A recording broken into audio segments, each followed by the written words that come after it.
অন্তর্বর্তীকালীন সরকারের প্রধান উপদেষ্টা অধ্যাপক ডক্টর মোহাম্মদ ইউনূস বলেছেন, সরকারি প্রতিষ্ঠান দিয়ে স্বৈরাচার সরকার নিজেদের ক্ষমতা কুক্ষিগত করে রেখেছিল। আমরা এসব প্রতিষ্ঠানের হারানোর গৌরব ফিরিয়ে আনব। তিনি আরও বলেন, যারা অপরাধ করেছে তাদের আইনের মাধ্যমে বিচারের আওতায় শীঘ্রই উপযুক্ত শাস্তি দেওয়া হবে।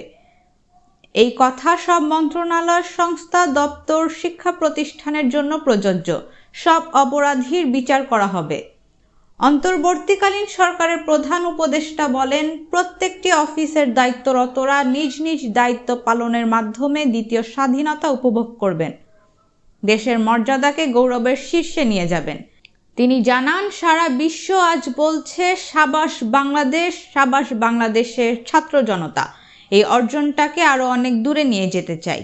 আমাদের ছাত্র জনতার জন্য এটি খুব কঠিন কাজ নয়। তরুণরা অসম্ভবকে সম্ভব করতে পারে, তারা সেজন্য প্রতিজ্ঞাবদ্ধ।